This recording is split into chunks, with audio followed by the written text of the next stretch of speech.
However, I'm again denying his ability to participate in early release due to his record, due to the violent nature of this crime that is before the court today. Denied. One last thing, Mr. Sonnenberg. Yeah, I'd like to appeal this because. Good, appeal, 20 days. Talk to your attorney. We're done. Escort him, please. Good afternoon. Can you hear me? I can, thank you. Excellent, thank you. And Ms. Landgraf has advised that you are here in case the court has any questions. Correct. Okay, we will go on the record in the matter 24 CF 252. Wait, before I go on the record, a young little child. My client's daughter. She's 6. I presumed that. This is very serious, and it could involve a lot of things said, and I wouldn't want any negative things or things said potentially that could harm or hurt her opinion of her father and her mother or anyone involved. You're the mom. What do you think? This will be a while, but I know that you were involved. She was as well. I just have a fear of court cases, especially serious ones impacting children. Okay. We will go on the record in the matter 24 CF 252, State of Wisconsin versus Andrew Sonnenberg. The state appears through District Attorney Kevin Schmidt in person. We have Renee Landgraf, Defense Counsel, in person. Mr. Sonnenberg appears in person in custody. We're set today in this matter for the sentencing portion of this case. Mr. Sonnenberg pled guilty to first-degree recklessly endangering safety, a Class F felony. The other matters were dismissed and read in for purposes of sentencing. The court ordered a pre-sentence investigation report. The court has reviewed that report. Defense ordered an alternate pre-sentence investigation report. The court has also reviewed that report. I need to briefly look to see if I wrote down anything that jumped out to me as being a material mistake or fact. I don't notice any. All right. This matter did involve a last minute after the plea competency review. The court during that review did find the defendant competent and able to proceed to sentencing. So we are here today. Victims' rights compliance. We are. All right, we're in compliance. We're going to have 2 victim impact statements. Before I begin, Mr. Schmidt, did you receive both of the pre-sentence investigation reports? I did. I have no correction to the court's PSI. All right. And I know Ms. Landgraf did as well. And as it relates to the defense's PSI, there are certain corrections that Ms. Landgraf has filed with the court. Ms. Landgraf, did you review both of these documents with Mr. Sonnenberg? I did, Your Honor. The document that I filed yesterday has the minor corrections to both PSIs. Okay. Oh, to both. Yes, that's right. To the DOC PSI and to the alternate. I did review that yesterday, so I was aware of that. I apologize for misstating. And you thoroughly reviewed those with Mr. Sonnenberg? To the best that I could, yes, Your Honor. All right, to the best that you could. So you did all that you can as a defense counsel to be able to go over the documents with Mr. Sonnenberg? Yes, it was a very emotional process. So we had to take some time and to get through it. Instead of just reading word for word, I kind of translated the paragraphs into my own words to let Mr. Sonnenberg know what was being conveyed. All right. And for the record, you are a very experienced attorney, very good at your job. And in certain aspects, you do that as well with the plea question and waiver of rights. That's your own form, your own computation of that, but it has always been accurate and correct in the court's view of when you have done that. Mr. Sonnenberg, I know that this is an emotional day for you. It's a serious day for you. Did you have enough time to go over both of these documents with your attorney? Yes, Your Honor. And did you understand what these contain? Yes, Your Honor. A little bit, yeah. Did you find were there any material facts or anything that was wrong that you want to correct to the court other than what Ms. Landgraf has filed? No. All right. And I'm going to say, Ms. Landgraf, if he is going to make a statement, I will need that microphone down because it's hard to hear him. There we go. All right. We don't need to do that until you actually type it. Off the record. Is he not handcuffed? He's got a brace on his arm. We don't have any cuffs. All right. I'm sure it's a situation that we have a lot of enforcement here, that if something were to go awry, then we are here. All right, back on the record. Okay, so let's start with the first statement, Ms. Bauer, who is going to come and make a statement. Off the record again, I would feel more comfortable if we had a law enforcement officer on that side as well. Thank you. Thank you, Captain. Back on the record. Please state your name and spell it for the record. Colin Gerald O'Toole, COLLINGERALD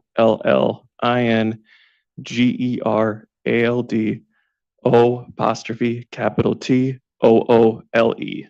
All right. Officer O'Toole, if you would like to please present your statement to the court. And if you're reading something, please read it slowly so that the court reporter can take down everything.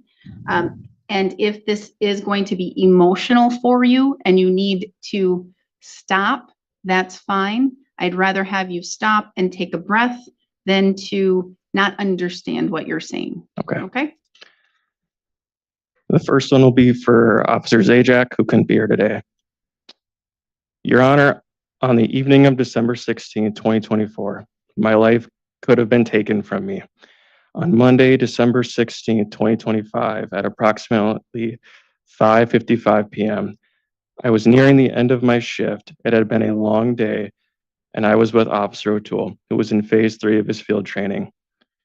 We had just cleared the Burnett County Jail after handling another incident, and were heading home for the night.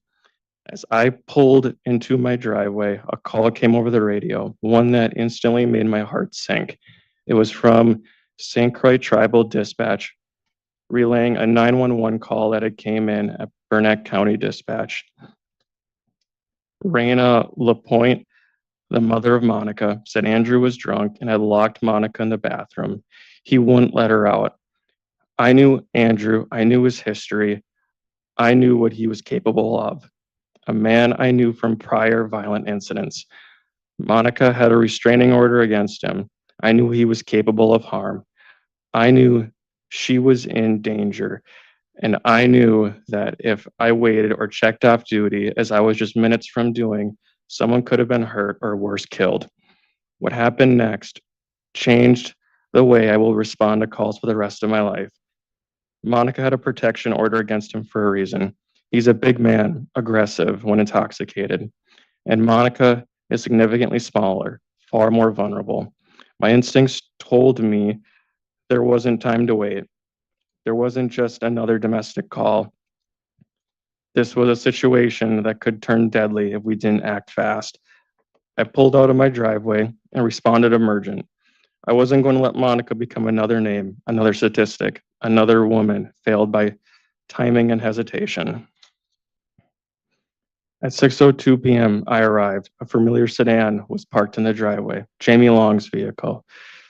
She was sitting inside. As I walked past, she looked at me with wide, anxious eyes and said the word I'll never forget. Andrew's inside. When I arrived on scene, Officer O'Toole, my trainee, was right behind me.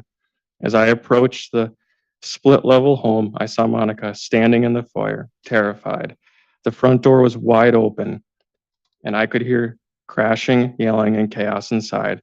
Then the words no officer wants to hear. He's getting a knife. Seconds later, I saw Andrew sprint up the stairs into the kitchen, and then the crashing grew louder. He was tearing through drawers, and I knew exactly what was coming next. I secured Monica out of the house and turned to confront what I feared would be the final seconds of my life. Andrew came charging down the stairs, full sprint, straight at me, wielding a large kitchen knife. The only thing standing us was a storm door, already damaged, the latch broken. He began slamming the blade against the glass. Full force strikes, not tapping, not threatening. He was attacking with the clear intent to kill me. Each time his knife hit the glass, I braced for the pain to shatter. I could see the rage in his eyes, not fear, not confusion, just raw, violent rage. Inches separate that knife from my body. I gripped the door with everything I had, knowing that at any moment it could give way. I tried to de-escalate. I tried to speak to him. There was no humanity in his response, only aggression. He was out of control. He was focused on ending my life. In that split-second moment, with a weapon pointed at me and no barrier worth trusting, I had to make a decision, use deadly force or try to reposition. I looked behind me and saw something that stopped me, ran up the point, and a child near the stairs. I knew if I pulled my weapon and fired, I might hit one of them. So instead of protecting myself, I risked myself and I retreated to move to a tactical position. And just as I did, Officer O'Toole discharged his firearm, saving my life and possibly others. Afterwards, I helped render aid to Andrew because that is our duty as officers. But it does not erase what happened. It does not take away the fear, the trauma, or the reality that I came within inches of being stabbed to death while doing my job, while protecting others. This wasn't a mistake. This wasn't a misunderstanding. Andrew Sonnenberg made the choice to turn a residence into a battleground, to turn a knife into a weapon, and to try to take a life that night, mine. Since then, I've struggled with the psychological toll of that encounter, the weight of having to make a life or death decision in a split second, the memories, that knife slamming into the glass, the look in his eyes, I still hear it, I still see it. I ask you to understand I wear a uniform, but I'm human. I have a family. I have people who expect me to come home. And on December 16th, at approximately 40 seconds after arriving the scene, that was nearly taken from me by one man's violent and deliberate actions. The hardest part of the whole situation was it was a normal shift that day.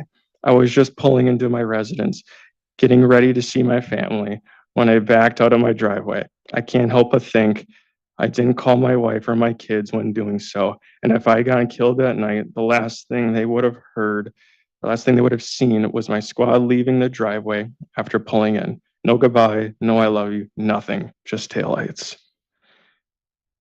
The part that hurts the most, knowing what they would have felt, they would have had a lifelong sadness that wouldn't go away. They would always have those questions of what if, hold him accountable, not just for what he tried to do to me, but for the chaos, the trauma, and the danger he brought into that home that night, to Monica, to the child, and to my family. I'm asking, no, I'm pleading for you to impose a maximum sentence allowed under law. Andrew didn't just break the law that night. He broke a woman's sense of safety. He shattered trust, and he showed complete disregard for the protection order meant to keep Monica safe. His actions were calculated, violent, and terrifying. Monica could have been seriously injured or worse. The fear in her mother's voice, the scene we walked into, the trauma that Monica will carry, none of it will be undone. He was proven time and time again that he's a danger, and to anyone he tries to protect her. The only way to ensure Monica's safety and to send a message that this kind of abuse will not be tolerated is to hold him fully accountable. Please, Monica, please, for Monica, for her family, for every victim who prays for the protection that comes too late, give Andrew the maximum sentence. He earned it. Officer Mike Sajak, badge number 435. Now, Mr. O'Toole, yours, please. Yep. And again, if you need to take a second, you may do so. On December 16, 2024, a day that changed everything. It's my first day of I'm face. just going to ask you to slow down a little bit. Okay. You read Officer Zajak's very slow. and Okay. Good. So please do that with yours. Thank you. A day that changed everything. I was in my first day of phase 3 FTO. I was so new that I didn't even know if I had my badge on correctly. At 6:02 p.m., my career changed. My family changed. I changed. Take as much time as you need. It's a little bit more difficult, I'm sure, reading your own versus somebody else's. I was on the phone with my wife when the call of a domestic in progress came out. I told my wife that I loved her and I would be home soon. Never did I think that was almost the last words I'd ever tell her. Officer O'Toole, you may take your time. Never did I think I wouldn't be able to tell her I was okay, how much I loved her, or how I almost didn't come home. Being so new, I showed up to the wrong address. I thought I was going to get made fun of for it. Little did I know that mistake most likely saved my life. Mike and I arrived at the same time, hearing screaming of "he's got a knife." When I noticed Andrew coming down the stairs, knife raised above his head, coming for Mike and I. My only thought going through my head was my family and my partner's family. How could I explain to them that I failed in doing my duties of keeping my partner safe? I couldn't let that happen. Andrew, even as you were laying on the ground, you still showed no remorse, no care, no regret for what you were putting your kid and family through. You will never change. You refuse to take accountability for your actions. If it wasn't for Mike's bravery of holding the door, even in the face of imminent death, everything would have been different. If it wasn't for my first FTO teaching me and preparing me for my career ahead. I'm gonna guess by FTO, you mean field training officer? Yes, my field training officer, Kate Barker. Teaching me and preparing me for the career ahead, everything would have been different. If it wasn't for me going to the wrong house, everything would have been different. Even though I protected people and did my job and came home, it has not been without its challenges. I've spent many sleepless nights replaying the night of December 16th in my head and wondering what my future would look like. And my family and I have shed many tears over an avoidable situation that could have costed my life or my partner's life. When people say life flashes before your eyes, I never believed them until that day. What I saw that day was my wife holding hands with a little girl. I knew if I didn't stop Andrew, I'd never get to see this future with my wife. I believe that was God telling me what he had planned for me. When I was at my lowest, I told my wife I couldn't see through this, and she asked me if I could see my next step and said, "Just take it. I will be there to catch you if you fall." That's what true love is. That night, I had to start my recovery journey. Through that, I got adopted into a new family, the law enforcement family, a family that checked on me continuously throughout my journey of coming back to the job, a family that has my back until the very end, a family that never let me be alone in my darkest hour. I can't thank the Burnett County Sheriff's Office, St. Croix Tribal, Siren, Webster, and Grantsburg Police Departments enough for their continuous support in my journey. Holly Hakes has helped me ground myself and the support that I've received and focusing on the future ahead. I'm not leaving. I'm not going anywhere. This is where I belong. This is what I'm meant to be. I would do it all over again for my brothers and sisters in blue. I will keep doing it because it's my job to make sure everyone goes home safe. In the words of Mark Peterson, in the end, all that matters is I did the right thing. All I ask is that justice be served in a way that reflects the seriousness of what my family and I endured. Thank you. Thank you, Officer O'Toole. All right, Mr. Schmidt. Argument and sentencing recommendation, please. Thank you. A segment in here, I'm going to switch to playing some video footage for the court. I'll let the court know when I'm going to do that. I've already set it up with the clerks prior to the hearing. Thank you for doing that.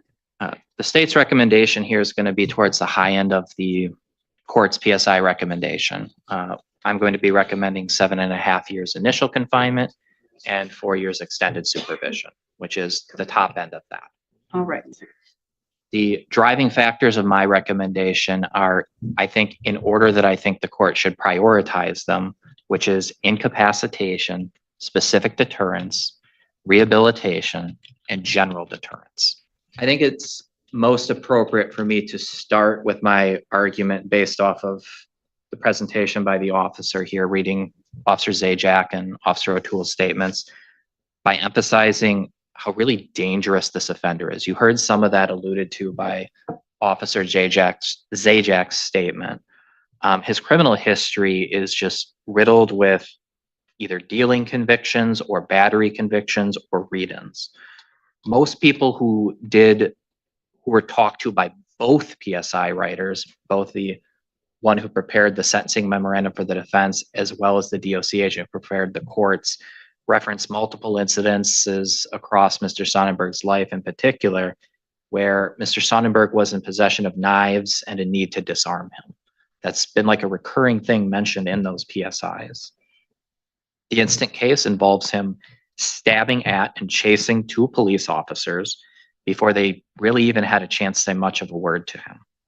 It was just wanton and pointless and potentially lethal. That's where I should start with it, the actual fact pattern here, and the dangerousness of it. Two tribal police officers were called with what initially sounded like a domestic call, an unwanted person call, a violating a restraining order call. You've heard some description of it already. As they approached the building, dispatch warned them over their radio of an ongoing shouting and crashing in there, as well as mention of a knife. As they approached the front door, Monica Martinson left the residence while warning the police that Sonnenberg was getting a knife. As she exits, when you watch Officer Zajac's body cam, Andrew Sonnenberg is at the top of the stairs with both knives in his hands, two of them.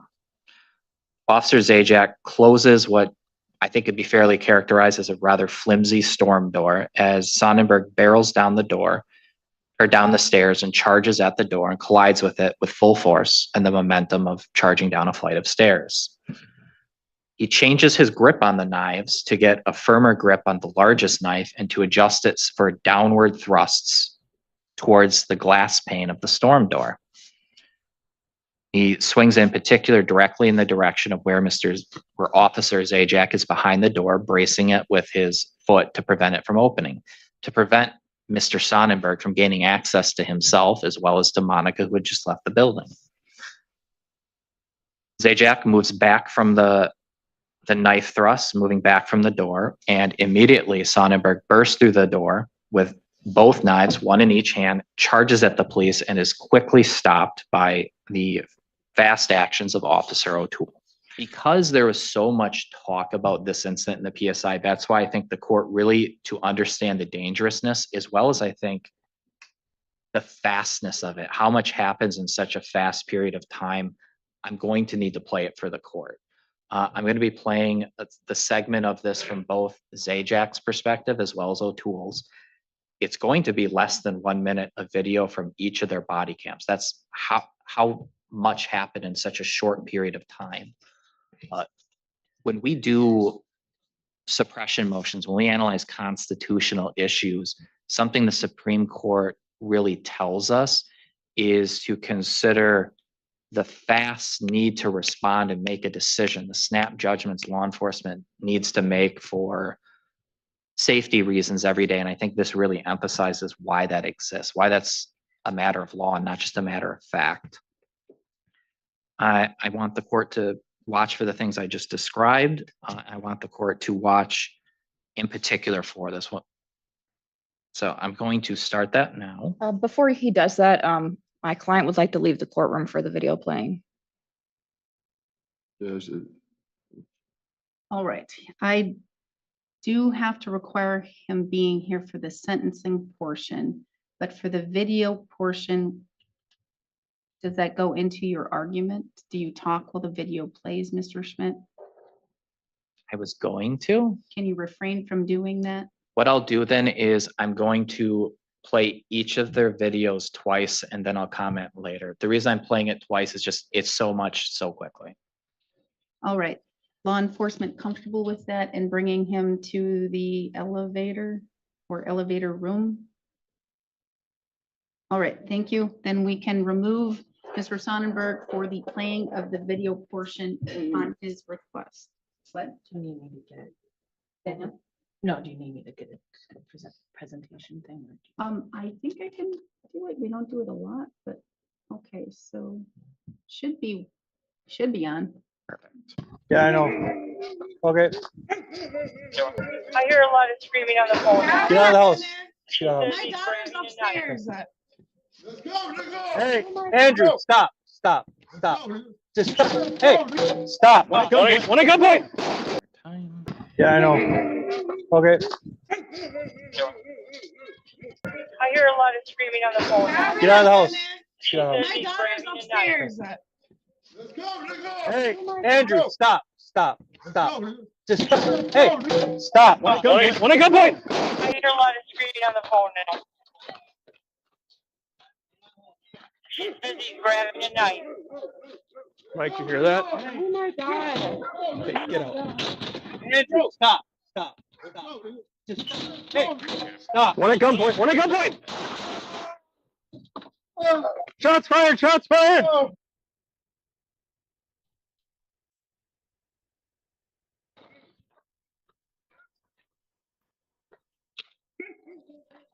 I hear a lot of screaming on the phone now.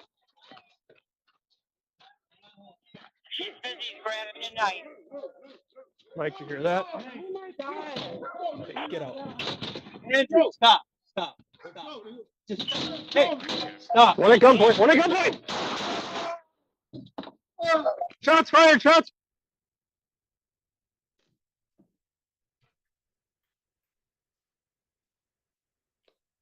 All right, can you knock so they can come back in? And then just for the record, I played the first 44 seconds of Michael Zajak's body cam. I played it twice. For Officer O'Toole's, I played the first 26 seconds twice. That's going to be on a flash drive. I do submit to the court at the close of my sentencing argument. Right, thank you. When I watch that body cam footage, a number of questions race across my mind every time I watch it.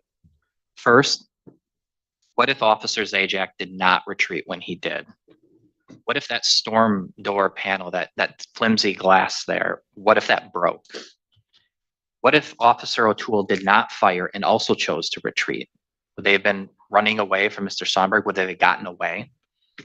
What if the police were 5-10 minutes later on arrival? Would Sonnenberg have gotten out the knives anyways with Rana and Monica? He has a history of violence, in particular with Monica. With what Mr. Sonnenberg consumed, according to the PSI, the vodka, the cocaine, the fentanyl, the methamphetamine, there's no way to know. I don't think he could possibly know, and that is terrifying. For Monica, for his daughter, for the police, for literally anyone in the community who might have been coming into contact with him when he was doing that. His own family has complained that they've had to disarm him of knives themselves, that this is a recurring problem with him. Just for those reasons, probation, where the court has to start with every sentencing, cannot be the answer. Andrew Sonnenberg cannot be safely in the community for treatment. So let's talk about rehabilitation here for a second, because both PSIs talk about rehabilitation a lot. There's a lot of conversation about traumatic brain injury and injuries he suffered from terrible car crashes back 20 years ago, as well about his substance abuse. He himself sources all of his violence, all of his criminal history back to substance abuse. I have mixed feelings about that in this case, because yes, he has the memory issues and the traumatic brain injury from the car crash. And yes, he's got the substance abuse issues. But when you read the PSI, both Sonnenberg and his family seem to have been very acutely aware of this. They've known about these issues for a long time, and they've persisted. And it doesn't matter how many terms of probation he's been on, how many sentences he's gotten. He's been evaluated up and down the wazoo by state and federal authorities for mental health and AODA. Decades of that kind of treatment, both on supervision and in a confined setting, has been to no avail. The awesome resources available through the federal system were not enough. They even had a reentry program, something that quite frankly, would be a dream in Wisconsin that Sonnenberg once failed out of and then the second time just refused to do. The reasons I have mixed feelings about the rehabilitation for this fact pattern is because, yes, you could look at Mr. Sonnenberg and say to yourself, if we can just get the right treatment for the traumatic brain injury and the memory issues, we know there are treatment paradigms for that. There's therapies, there's oversight. And if we can just treat the AODA issues, then if these really are the causes of all his behaviors, then that should work. That should end the criminal behavior. It should end the pattern of undesirable behavior. But look at that as a double-edged sword, because we can't have the arrogance to say it's going to work this time. Madness is doing the same thing over and over and over and expecting different results. The expectation should be, regardless of what the sentence is today, if we're just using logic and science and prediction and believing in the assessment tools, that Mr. Sonnenberg is likely to recidivate again, and it is likely to be violent because of this history, because of the history of non-success rehabilitating. And because when you look at issues like that, when a person has a 20, 25-year history of abusing substances and getting violent, it really brings to mind why in 2013 the legislature got rid of the voluntary intoxication instruction, because they just thought it was a bad idea. If you read the legislative materials for when they did that, it doesn't make any sense for a person to be alleviated from responsibility from choosing to use a substance that causes criminal behavior. Yes, there's the substance abuse disorder. It's harder for them, but there are a lot of people who are alcoholics, who are addicted to controlled substances, who don't have these issues. They don't have this level of burden on society. Because when it gets down to it on this one, the risk that, say, a drunk driver has to society is the speculative risk of maybe they'll hit someone. Or the risk of someone who is addicted to drugs might be, maybe if they have a history of stealing, they might go out and steal. The risk of Mr. Sonnenberg is different than a lot of other people because the risk is of death and great bodily harm to others, of him working himself up into a state where he can be that dangerous to people. The instant offense, the elements of the offense is literally that. It's risk, it's substantial and unreasonable risk of death or great bodily harm. That's what he did, and what caused it was him hanging out with a friend and consuming a large amount of alcohol and drugs, working himself up to violate a restraining order with his acts. That's what he was trying to do when police just arrived and he attacked them. That's why in this case, the solution has to be prison, and it has to be a substantial amount of prison. Prison is the only place where treatment can be safe for the community. Treatment is necessary in a confined setting here. I think even beyond that, I think not just treatment, I think Mr. Sonnenberg needs a controlled environment where he can't be a risk of death or great bodily harm to others, where he can practice the sobriety that's supposed to come after treatment. If he can't accomplish that in prison, he's not going to accomplish it outside.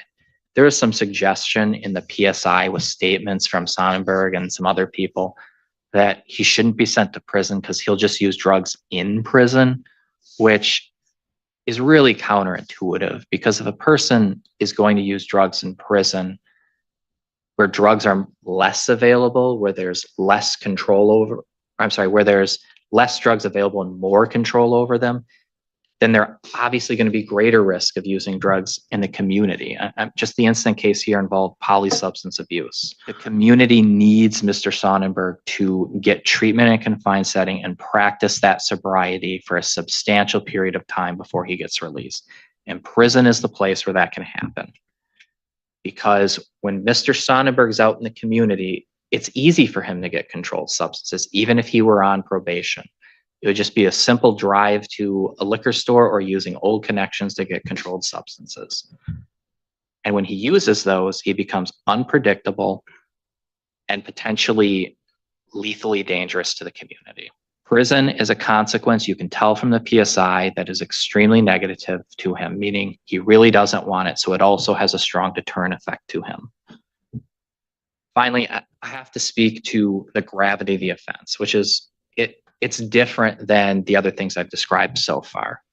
I've argued for incapacitation in the sense that the more time Mr. Sonnenberg is away from the community, the more time it's protected because of the unpredictable, dangerous nature of him using controlled substances and the impracticality of preventing him from using controlled substances while on supervision. Specific deterrence, the long prison sentence, ratcheting up consequences. Rehabilitation, where it's a double-edged sword, where it seems if you could treat some of his underlying conditions, the substance abuse, the traumatic brain injury, he might be better, but the lack of success over 20 years would suggest it's perhaps hoping a bit too much to think that's likely to happen. And finally, the general deterrence, which ties into what I'm going to say about gravity of the offense. This is a person who charged the police with knives before the police had done or really said anything. The court just watched the body cam I played. The officers just arrived there. They hadn't even had contact with Mr. Sonnenberg. They're warned over the radio of shouting and knives. They hear shouting. They hear Monica leave the residence and mention knives. And Sonnenberg appears at the top of the stairs with one knife in each hand and just charges them. No discussion. No, let's talk about this. You heard Officer Zajac try to talk with Mr. Sonnenberg at the door after he charged and started slamming the knife into it to no avail. It was completely pointless, reasonless, potentially lethal violence. That demands treating this with high gravity. It might be the police were charged at because they are police. They were targeted for that reason, that identity. There's some stuff in the PSIs to suggest that. Comments from Mr. Sonnenberg about being paranoid about the police and them targeting him and complaining about the jail. Perhaps even more terrifying is the possibility that Sonnenberg would have charged anyone, as I described before, concerned neighbor, different family member, Jamie Long, who drove him there and didn't think any of this was a good idea to begin with. Someone who wouldn't have a gun with them or have training about what to do in these scenarios or not be his relative to be able to, hey, Andrew, or let's just talk it out. Just give me the knife. Someone who wouldn't be able to do that. What happens if that's just a concerned neighbor instead? The risk here was above substantial. These officers, with the suddenness of what Sonnenberg had thrust them into, were clearly affected. You could see the reaction on Officer O'Toole's face. The emotion he had was raw and genuine. There's no doubt he suffered trauma from this incident. You could feel it in the words written by Officer Zajac. He was actually explicit about that. All of this came from what you have to determine at the end of the day, because we believe in freedom of will in Western tradition, a deliberate decision to consume large amounts of substances and consuming alcohol before working him up to violate that restraining order.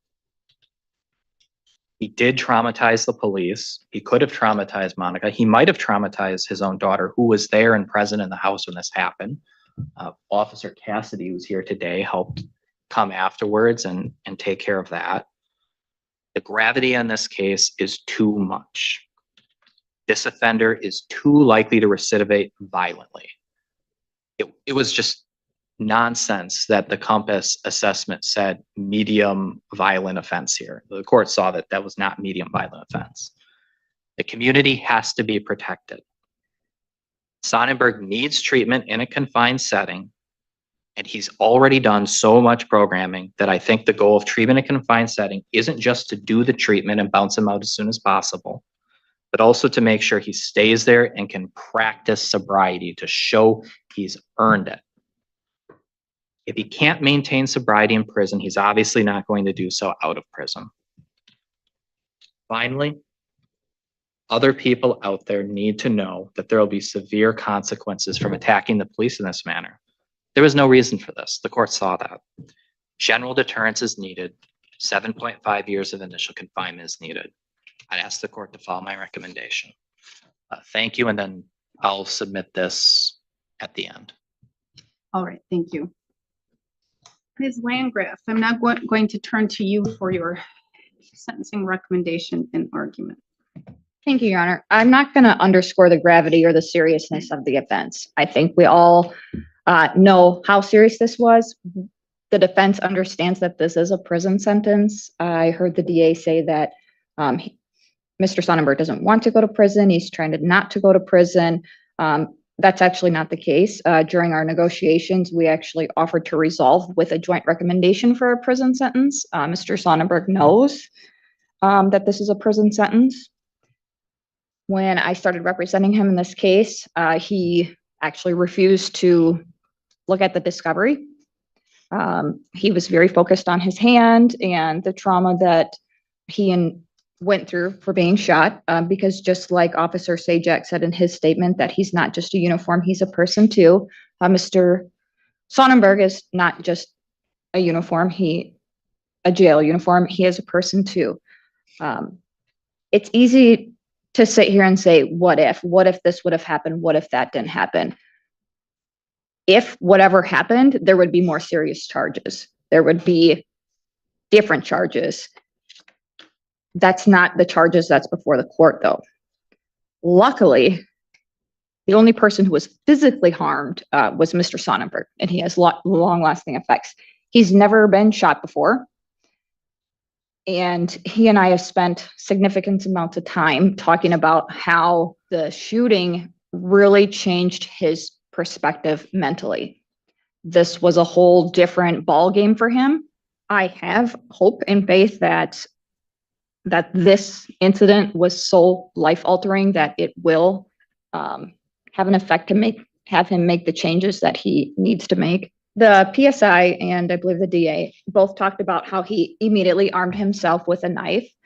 The PSI said that he went into prison mode by grabbing a knife. Mr. Sonnenberg was a teenager when he was sent to 12 years in the federal prison for dealing drugs in the tribal community with his family. His family was the one that was doing that. He was in and out of foster care for his childhood. He didn't finish school in his childhood. I don't know what society can expect from someone who has that kind of upbringing. He never had a role model in his family. Most of his family members, I think there were 13 or 14 of them that were sentenced to prison along with him. So he comes out of 12 years in prison for drugs. And while he was in federal prison, he carried a shank. I mean, of course, was he supposed to? No, but I don't know what goes on in federal prison, but apparently that is what goes on in federal prison. And I think we can see that clearly play out if somebody is so messed up on drugs that the first thing they need to do is grab a knife and arm themselves. As the DA said, there was prior incidences with knives. And I agree that this has been a long time with these same issues and that his family knows about it. In fact, his family contacted law enforcement 3 days before this happened. Because Mr. Sonnenberg was kind of out of control, acting crazy. He armed himself with a knife. Mr. Sonnenberg told the police, I want to go to jail. I want to go where it's safe. I think that the alternate PSI kind of talks about that a little bit more, and that's some of the charges that he's facing over in Polk County still. But not that it underscores the importance or the seriousness of his actions on the 16th. I mean, his family did try to intervene. They did contact law enforcement. They took him to jail for the night. I know we can't change the criminal justice system into a mental health system overnight. But this is what happens when we don't have the tools in our society to handle situations like this. At this time, he was not on bond. He was not on supervision. So there was nothing over him that could have, I guess, held him in jail right away. So to prevent the incident on the 16th from happening, something that struck me that Deputy O'Toole said, he said, Andrew, you will never change. You never take responsibility. He is here. He took responsibility. He did not ask to go to trial. I believe he did with his previous attorney. He wanted to go to trial, but I know that before I became his attorney, he never looked at the discovery because he didn't want to. And when I told him that I would have to withdraw from representing him because I can't ethically go to trial if I know my client hasn't seen the evidence that the state has against him, he reluctantly watched the video. And from that second, his mood and his attitude about this case, 180-degree change. Many of our conversations end like this, or we have to stop because he really is remorseful. He really couldn't believe that Officer Sajak was there to help him. I don't think that he has a very good impression of law enforcement, unfortunately, and given his background and family involvement with law enforcement, I can see how that would be the product of that. But I literally physically saw the change in Mr. Sonnenberg, and I have every single time since I've met with him after he watched that video. And I think in the PSIs, he even tells the PSI that, well, my attorney showed me the video. I didn't know the officers were there to help me. He pled guilty to a very serious charge, and he is here, and he is going to accept whatever the court deems is appropriate for him. Would the court be justified in giving him a max sentence? Sure. But Mr. Sonnenberg is not somebody who has had the tools that most people have growing up or even in their adult life. I'm not saying that he deserves a break, but I think that we need to recognize that and consider that. I disagree with him being evaluated previously in the federal and state systems. I've never seen a copy of evaluation. My client says that he was not evaluated before. So I think that a proper full psychological evaluation is absolutely necessary here. I don't know how far the court's authority can go with ordering a TBI evaluation.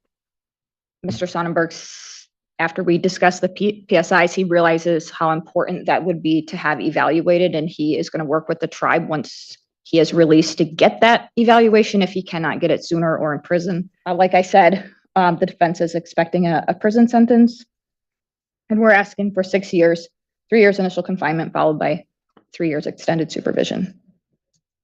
Thank you. Thank you. Bert, I'm now going to turn to you. If you wish to provide a statement here today, you may do so. You are not required to, but this is your only opportunity to tell the court anything about this matter, this case, you, etc., that you wish to let me know before sentencing. It's also your opportunity to correct anything that you may have heard that was stated incorrectly, or anything in these two documents in front of me. First off, I'd like to say sorry to the law enforcement officers because I don't remember that night.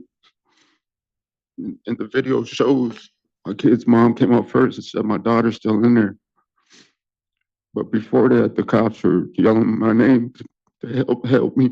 And I got trauma, you know, and during my incarceration in the feds, I just indulged in drugs. There's more drugs in prison than in some towns. But this changed me, man. And then another incident happened when my daughter was at school. She acted up and said what I said that night to the cops. I don't remember, but that's what made me change hearing that before I seen the video. And I'm sorry for the law enforcement officers to go through what they went through. And I know I need a psych eval, almost for myself, for my family, my daughter. And I'm not that type of dude. I just drugs and alcohol were in my system, and I lost my brother and my cousins. I still haven't grieved for my mom yet. I lost her in the hole. And that's why I pleaded guilty, because the video shows the cops were trying to help me, and I didn't know. I black out, and sometimes I can't. Well, I got short-term memory loss, you know. But I know that it wasn't right. I'm sorry for causing what they got to go through in life when they're kids, as well as me and my family and my kids. And sorry for the court to going through this, because I know it's their job to label me as a bad man. I'm not that type of dude. I was out there singing with my dad, helping the kids. I even a psychic valve in the feds, period. I didn't get no help. In the feds, you pay money, then you get certificates from the dudes that are running it. So where's the help, you know? You just pay through your things to get certificates. It's rugged in there, man. And USP Florence, United States Penitentiary Florence, I never been to prison in my life. And they sent me there. Right when I get there, they give me, it's called the bone crusher. I didn't know that. They said, you gotta live with this daily. And I was like, what? And I just sat back and watched and observed and going through that throughout my bed and not getting help with my head because I was in a coma for a long time. The feds never looked into it. I never got his psychic valve or none of that. They just threw me in there with the wolves. But I'm sorry for this nightmare and to the law enforcement officers. I'm not that type of dude, man. I'm a singer. I'm a dad. With that, man, I want to seek help for myself because the only one can do it is myself. And that's for me, my family, my kids, man. So hopefully, come on, you guys come to a power and make you and your family dance. And that's what I do, man. Thank you. Great, thank you. I have read all of the documents that I have been provided, the pre-sentence investigation report, as well as the alternate PSI. I have also heard now the statements of the two officers that were present that day, that night, as well as the statement from Mr. Sonnenberg. And I've heard arguments from the court or from the defense as well as the state. The court watched 2 body cam videos, the footage of what happened that night from the 2 officers' different perspectives. They are completely different videos. They're the same thing, same time, happened at the exact same moment the videos were recording. But they were from 2 separate angles. Now, had I watched only Officer Zajak's video, it doesn't look as serious. You hear Officer Zajac in a very calm voice trying to bring you down, Mr. Sonnenberg, trying to de-escalate the situation. And from Officer Zajak's body cam, you see you coming down with a knife and then beating on the door. And then all of a sudden you see Officer O'Toole raise his weapon and shoot. From that body cam, if that was all the court had to view, it doesn't come across as serious. Until you watch the different perspective from Officer O'Toole, then you get a complete picture of what happened that night. You see Officer O'Toole approaching the house, hearing from dispatch, he's got a knife, walking up, seeing Officer Zajac at the door, calmly talking, trying to talk you down and de-escalate. We have a clear view, a clear picture of you with the knife. You're beating the door with your body. You take the knife in your hand and you stab the door multiple times. And in the video, you see just how weak and flimsy that door is. It's a cheap door. And you see the beating of the knife on the glass door, and that the door keeps trying to give way, and you not de-escalating. You in fact escalate even more, and you push through the door. Officer Zajac then has to run back because you are coming outside of the door with the knife in hand. Then Officer O'Toole reacts and responds in this split second.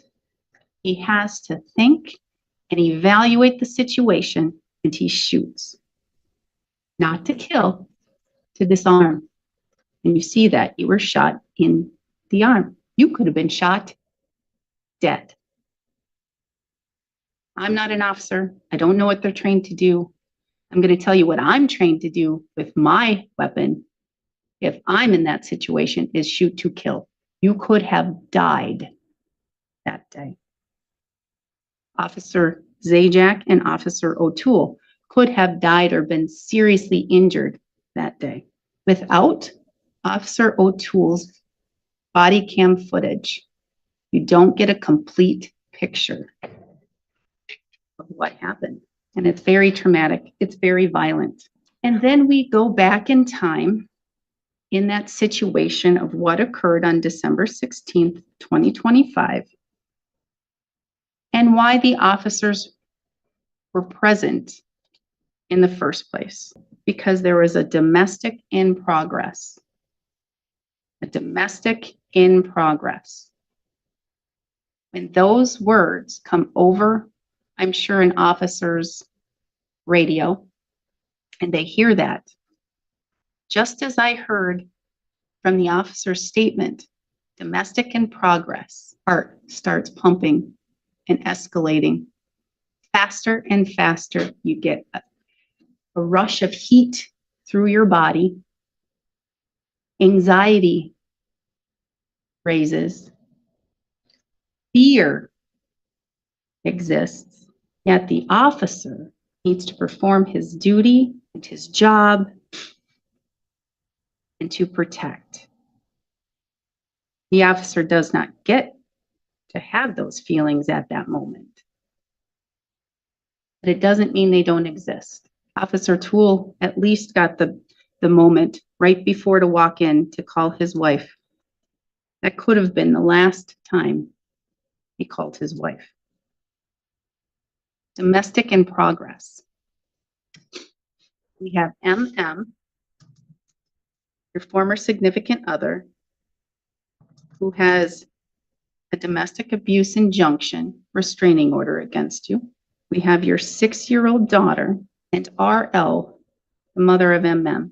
There could have been far more deaths that occurred that night. Domestic in progress. There has been a significant increase in officer-related shootings and or officer deaths responding to domestics in progress. And it's uncalled for. I have 2 officers who provided statements. And then I heard in one of them that the officer is human. They have feelings. That's true. Sometimes people forget that because they wear the uniform, they wear the badge, they have the gun, they have the taser. Sometimes the public sees them as robots, people who should just respond and act without thought. And to take all of the criticism, to take the spit, to take the urine, to take the punching, to take the hitting, to take the knives and the guns. Officers are human. They have a job to do, and they did it that night. They protected, they served that night. But for the fact that they are there, we have a woman and a child that are safe. But officers, I saw an officer cry. You don't see that very often. Officers experience trauma, just like everybody else. They feel pain, emotionally and physically. They are victims too. And when I heard your statement, and I heard the argument from your attorney about your perspective of what happened that night, I understand and I hear from your perspective what happened that night, that you were shot in the hand, you were shot through other places, that it was very traumatic for you, that it totally changed your perspective, that you're trying to heal from that night. There's nobody to blame for what happened that night. There's nobody to blame for your injuries but you. Every single step that was taken that day, every single action, by inhaling the substances, by drinking the intoxicants, by going over to a place you knew you legally were not permitted to be near people you were not permitted to be around, was calculated by you. Every single thing that happened that night, including getting shot in the arm, was caused by you. I've had the pleasure of sentencing Mr. Sonnenberg a handful of times. The first time Mr. Sonnenberg was in front of me, I remember distinctly and clearly. He was just released from either an extended supervision stay or a prison sentence. He was just out, got into some trouble, but then he found out and discovered he was expecting a child. I remember that clearly. And I remember how excited you were, Mr. Sonnenberg, how happy you were that you were going to be a dad, because that's all you ever wanted, is what you told the court. Be a dad. Take care of your daughter.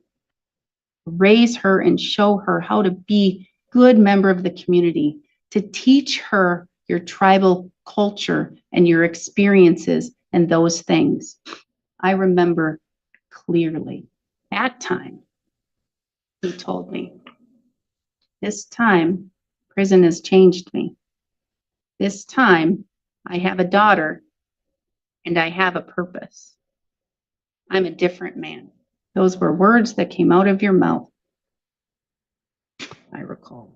And yet you did something awful that night. And I'm not saying I'm not saying towards the officers. You put your 6-year-old daughter in harm's way. Your 6-year-old daughter, who, for the love of God, I don't know if she's here supporting you or not supporting you. She was here today. She would be in here today hearing all of these things about you, seeing a video that literally took me aback, cold and calculated. It doesn't matter that you are under the influence of alcohol or drugs. That's an excuse. And in your statement, I continue to hear excuse after excuse after excuse. Prison made me this way. Going to prison, they don't change, they don't help, they don't direct. And in your statement to PSI author, when asked if the justice system works, you said, fuck no. You believe the only thing that they can do, the system, is help you before you get out. But they don't even help you in there. You believe the initial charges are excessive. You want to withdraw your guilty plea based upon dissatisfaction with legal counsel and how your case is handled. I don't know if that's prior to Ms. Landgraf or during Ms. Landgraf. It's got to be during Ms. Landgraf because I accepted your plea. She handled your plea.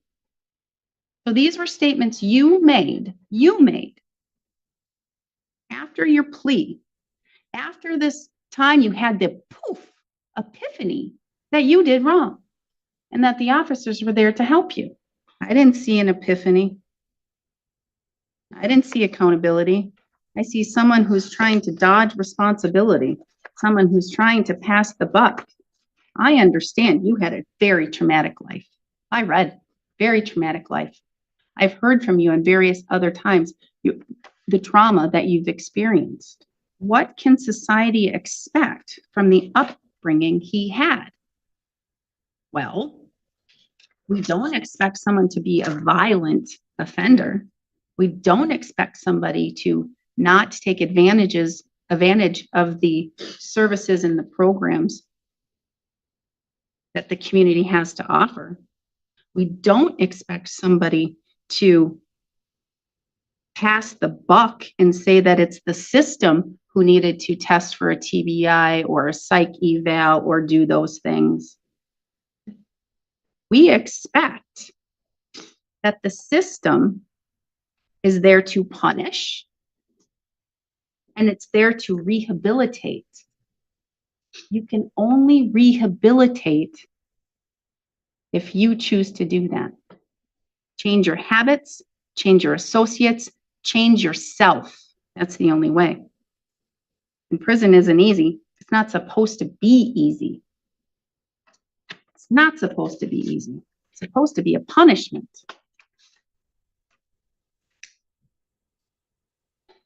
We all agree that this is not a prison, or this is not a probation case. This is a prison case. That's right there on the table. I have an alternate PSI recommending 3 to 4 years of initial confinement, 4 to 5 years of extended supervision. I have a DOC recommendation of 5 to 7.5 in with 3 to 4 out. I have defense recommendation of 3 in and 3 out. All three very different views and takes on the case. But they all agree it's prison because correctional treatment has not yet helped you, but the community, you have not availed yourself of the services in the community to rehabilitate. And this was an extremely, extremely serious offense. I have to take all of the victims into account, all of them, not just the law enforcement, MM, your daughter, RL, all of them. I have to take the community into account as well. Will the community be safe with you in it? At this juncture, it's no. After watching the video and knowing the facts of the case, your attorney is correct. You were not charged with anything. I mean, it's serious, a Class F felony and some misdemeanors thrown in. But it's surprising that you weren't charged with something more serious from watching the videos and knowing the potential harm that everybody was in that night. But you did plead guilty. You pled guilty to a serious Class F felony. You're here knowing that you're going to be sent to prison. That's one thing. Everybody can agree that December 16th is a terrible, rotten, awful day, and nothing can change that. No magic wand, can't take away the impact on the victims. It can't take away the trauma that your daughter has experienced. She needs therapy. She needs therapy. I do have to look also at deterrence, specific deterrence, as Mr. Schmidt argued in his statement that enough's enough, this was violent, this was serious. Mr. Sonnenberg needs to be deterred from doing this type of conduct again. But not only that, general deterrence. Enough's enough. When are we going to respect law enforcement? Are they always right? No. Am I always right? No. We have lost respect in our justice system. Yep, there are things that are broken. I see it every day. There are things that this county is trying to do to improve that and to make it better. One thing is we need more respect. We need to follow the rules. We need to follow the law. So the gravity is very serious. I wish I could say that you had rehabilitative prospects that you could receive and do on your own behalf and without needing the assistance of prison, but I can't see that, at least at this point. I know one driving force is your daughter. Be better for your daughter. Be better for your daughter. Because I have seen your softness. I have seen that you are a caring individual when you're not drinking, when you're not using substances, when you're not acting without thinking. What the court needs to focus on the most here in this case is the seriousness of the offense, as well as the needing to protect the public. And this involved an officer shooting, officer-related shooting. You got shot. But it was an incident that escalated to the necessity to do that. So it's very serious, again, with the other victims. So with that and needing to protect the public and to ensure that the public understands the severity of these types of incidents, the court is going to sentence you to 7.5 years of initial confinement, 5 years of extended supervision. It is the max sentence because I believe that this escalated to the max. That video was critical for the court's perspective. Black and white, reading on paper what occurred and hearing arguments that are, let's face it, each one-sided, the state-sided, the defense-sided. It doesn't give me as much as watching that video. So it's a max sentence. Anything less would unduly depreciate the seriousness of this offense. You are not eligible for challenge incarceration program, and due to the severity and violence of this offense, you are not eligible for the earned release program. Does the court mean substance abuse program too? That's all of it. No early release programming, no substance abuse, no early release. This is violent. Conditions on extended supervision, absolute sobriety, no use or possession of any illegal drugs, substances, or paraphernalia. Regular alcohol and drug testing. Regular means at least 2 to 3 times a week. A TBI evaluation, a psych evaluation. Follow all recommendations. We're asking for no contact with MM. Ms. Bauer, no contact with MM. You can have contact with your daughter through letters. You can contact your daughter through letters. Your daughter can talk to you on the phone, on video calls, all of those things. Mr. Sonnenberg. Yeah, can I speak? What? Can I speak? Yes.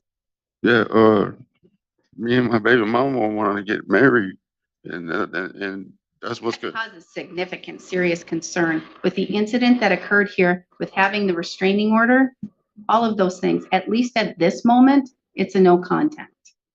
She has to go through programming in order for the court to do no abusive contact. I'm not going to hear her on that point right now. I guess I will hear her on that point. However, the court still has its reasoning for any case like this, any domestic. Both parties must go through programming. And now you reminded me, domestic abuse programming. Completion of a domestic abuse program. $518 in fines and fees. Court will enter a civil judgment against you. If you don't pay it, the court will issue a warrant, 6 months in jail you could sit. This is a felony, no use or possession of a firearm for life, no voting in any election until your civil rights are restored. How many days of jail credit? Not including today. 246. 246 days of jail credit. Ms. Bauer, the court will amend or allow the Department of Corrections, I will amend upon proof that she has completed the domestic abuse program. It's no contact until I get proof of the program. But you may still, again, have contact with your daughter through letters, through calls, through those things. Could I get visits from them in prison? Because my baby's going through, and me being away from her is going to give her more trauma. That's my life right there. Quite honestly, I don't think that my conditions on extended supervision are applicable while you are in custody. So you can double check with your DOC agent. What does that mean? Means when you're in prison, I don't think my extended supervision conditions of no contact are applicable. I don't think they apply until you are released. However, I'm still not going to change it to no abusive until I have confirmation of a program. I'm not going to abuse nobody from here on out.